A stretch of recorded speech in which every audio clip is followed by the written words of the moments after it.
Hi, it is my pleasure to introduce Ms. Felipa. Felipa is an undergraduate student at the University of Minnesota and a wonderful intern at CCJ. She has agreed to share her very personal and very poignant story with us today, and I think that you'll be as moved as I am. Hello. Yeah, I'm a smaller one.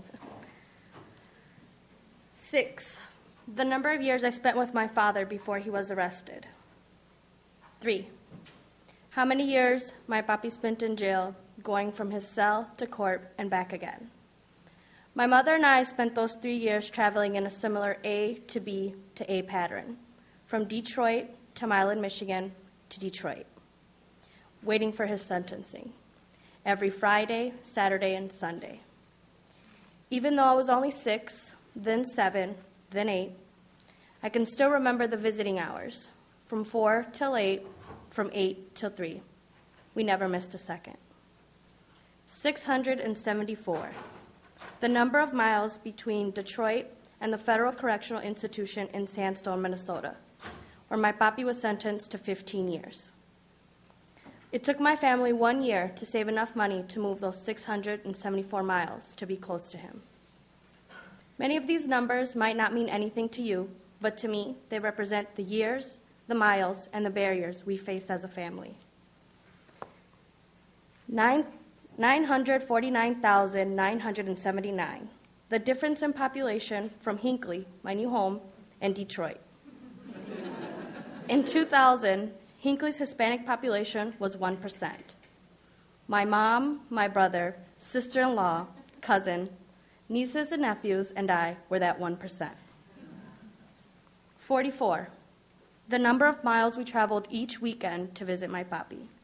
During these visits, we would talk about how he was going to stay away from what took him away from us and how he'd see me graduate high school and go on to college. I used to joke with him a lot and tell him that I wanted to attend an out-of-state college because I thought he called me too much. But he never thought that was funny. I remember him giving me the birds and the bees talk, but the only thing he really said was that I shouldn't worry about birds or bees, but think about A's and B's. Around this time, I was 13 years old, and I was starting to forget Spanish. My papi made me read and write to him for 45 minutes every visit until he felt my Spanish was up to par. 2006, the year my papi finally came home.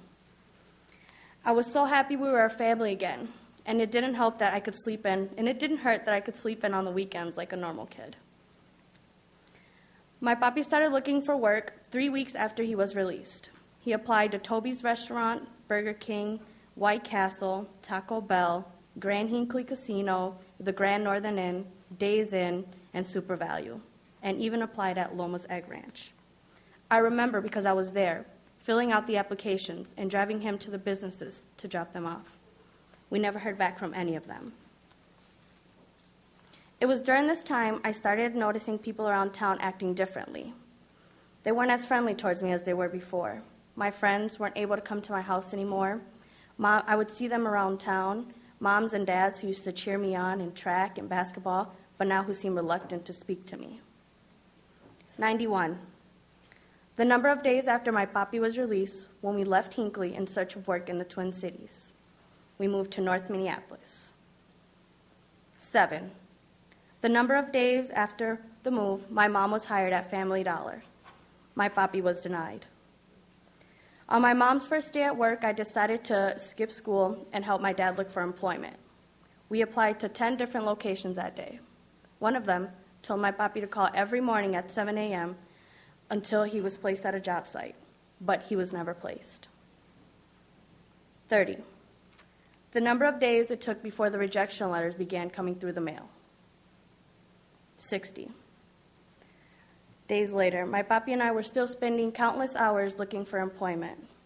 Although this was a frustrating time for us, I had the best laughs with my dad. The car rides are some of my favorite moments.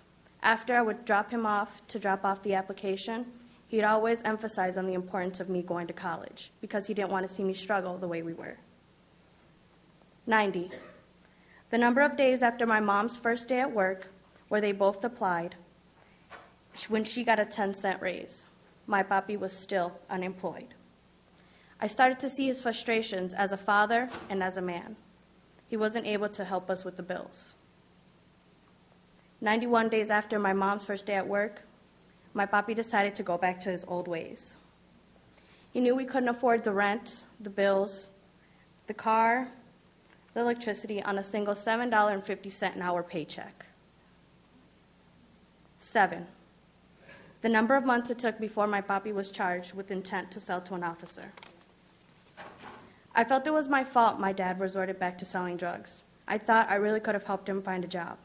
But looking back, all the odds were really against us. My papi was acquitted on all charges. 4, the number of months after my papi's acquittal, he was deported back to Cuba.